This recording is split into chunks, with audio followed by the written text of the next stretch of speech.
In this episode, we are going to continue working on the Easy Streets installation, as well as work on some additional projects. Welcome to Humanity Junction, where the city intersects with humans. Today's video is sponsored by CMR Products and Iron Planet Hobbies, as well as my individual supporters. There will be more information later in the video. Continuing my installation of the Easy Streets, it involved a lot of sanding. On another section of the video, I used a different technique that would have avoided the majority of the sanding, but for now, I'm continuing with more sanding.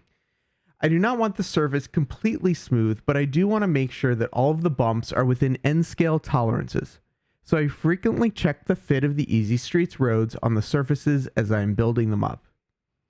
To make the testing easier, I taped together the pieces of Easy Street that consist of the road that will be on the downstage side of the module. I'm using painter's tape. When linking up the roads, I'm matching up the center yellow lines. I'm testing the height of the Easy Streets to ensure that they align as I would like when they cross the tracks. I have purchased Osborne laser cut grade crossings for the road sections in between the tracks. To fill in some of the gaps in the roadbed, I made a thin coat of Plaster of Paris. I'm using this to help smooth out some of the areas that I could not get to the desired texture with the Sculptamold. I tinted the Plaster of Paris with brown paint. Using a chip brush, I covered the Sculptamold, attempting to add as smooth of a top coat as possible. I found it hard to mix the perfect consistency of Plaster of Paris to make it thin enough to flow well, but also thick enough to fill in the gaps. I also added this mixture of Plaster of Paris in between the molded rocks to create a better transition and a more natural flow. Watching this in real time is not very exciting, so I'll speed up certain sections, but still show the process that I used on each section. Anytime I have some additional plaster left over, I make some more rocks. You can never have enough rocks. And now, let's watch the paint and the plaster dry. While waiting, I noticed that the seams between the Easy Street roads were white, and I decided that if I made the edges all black, they would be less apparent once I finish adding the ground cover. I just used a black Sharpie to color in the edges. I worked from the back side of the roads so that if I slipped off the edges, I would be marking the bottom of the Easy Streets and not the top. Now that the plaster is dry, more sanding. And then I did some more sanding. I'm using a running vacuum to catch as much of the dust as possible. At some points, I was using a bit of elbow grease, which made everything shake. The plaster was a lot easier to sand than the Sculptamold. I would periodically test fit the roads, and I was definitely getting much closer to a good fit. A little bit more sanding, and then I moved on to adding a base coat of paint. I will be adding ground cover, but I wanted to provide a non-white base coat underneath. I started with a wash of black acrylic paint diluted with isopropyl alcohol. I used to just use water, but I find that it flows better, and I like what it looks like after it has dried better with the IPA. The first coat of paint on the rocks really soaks in. For the base layer, I'm going to apply 3 different colors: black, brown, and then a dark green. I find that this works out pretty well for me. I use the same process with the brown and the green paint. For the green paint, I'm only applying it to the flat surfaces where the grass would grow, and not on top of the rocks. I did not like the paint strokes that were showing up from using the brush, so I tried to start dabbing it on with the brush. Then I remembered how well the sidewalks turned out on my previous module and got the makeup sponges out. Once the paint was applied with the brush, I would dab it with the sponge, which in my opinion provides a much better blend of colors. Since I had some paint left over, I also added a base coat to the area that I'm planning to be the field in which the circus sets up. I will not be adding any additional ground cover until I build the rest of the structures and determine where everything is going to be placed. I again used the sponge method, adding in some brown spots as they might naturally occur in a large field. For the roadway on the back sides of the track, I'm trying a different technique. While I will be adding the Easy Streets on top, this is probably the more typical way that you would have seen other people model roads. I built up the edges of what will be the roads with some white foam core.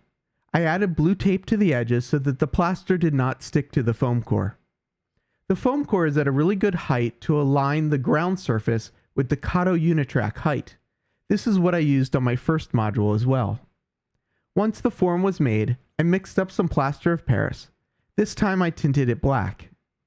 I made sure to get the plaster into all of the corners of the mold and then poured the rest on top. I used a large putty knife to spread out the black plaster of Paris so that it lined up with the top of the foam. I tapped on the module a little bit to remove as many of the air bubbles as possible. Again, I used the excess plaster to make some more rocks. While the plaster was still not fully set, but it dried enough to hold its shape, I removed the foam form. To the left of this road, I want to make a parking lot. With the height of the road in N scale, I did not feel like I had enough space for a transition that would be in scale, so I raised up the surface to the left of the road using the same technique. I started by building a form. This time, instead of black, I tinted this area green. My idea is that the parking will be set up in a section of the field. I painted on the first layer of plaster because I was not as confident that the form was going to hold. Once this was down, I poured in more plaster of Paris. This mix had a lot more liquid than the other mixes as I wanted it to self-level. I spooned on some additional plaster to top it off and then waited for it to dry. Over the next minute, I will talk about the two sponsors of my YouTube channel, CMR Products and Iron Planet Hobbies. CMR Products has designed and developed several in-house brands and are currently creating new items. Please check out their products at cmrproducts.com and use the discount code HUMAN for 7% off their in-house brands. Iron Planet Hobbies is a model shop that specializes in DCC and stocks nearly 100% of T-Trak's NCE, TCS, Soundtracks, Digikai's, ESU, and Nix trains. They also have select products from other brands. Please visit their website at ironplanethobbies.com and use the discount code HUMAN at checkout to receive a 10% discount and free shipping in the USA. And now a huge thank you to all my supporters on both Patreon and those that have purchased items from my Teespring store. If you would like to find more information about supporting this channel, all of the links are in the description below. At this point, I made the decision that when the circus is not in town, that this field will be used for cows and horses. So of course, that means I need a corral fence. I looked for some fences that I could buy, but they were pretty expensive and they were all very, even. Like each piece of fence looked exactly the same. I knew that my farmer would have built his own fences, so I wanted them to look unique. I found a drawing online that I could use for the dimensions, and then using my N-scale ruler, I used some Hobbycraft sticks that I got from Michael's and went about cutting them down to size. I used wax paper for my work surface so that the glue would not stick to it. Make sure you have the shiny side up. Building these fences took a bit of time. I think overall it took me about 2 hours to make all of the fences that I show in this video. And I do still need more fences. Cutting the wood would have gone a lot faster with a micromark chop it, but I eventually switched to a utility knife and this worked a lot better. The process of building these fences sure takes a lot of patience, but I really like what they look like. They are definitely handmade. So what's next for this module? I'm still waiting to glue down the roads until I get the wood for the crossing. This should be here after Thanksgiving. Before I glue down the roads behind the track, I still need to sand down and contour the plaster to give it a more natural look. I almost have enough fences to go along the track and the road in the back, but I'm gonna need some more to keep the cows and the horses separated. I'm not really sure if I need to keep them separated, but it seems like they should be in different corrals.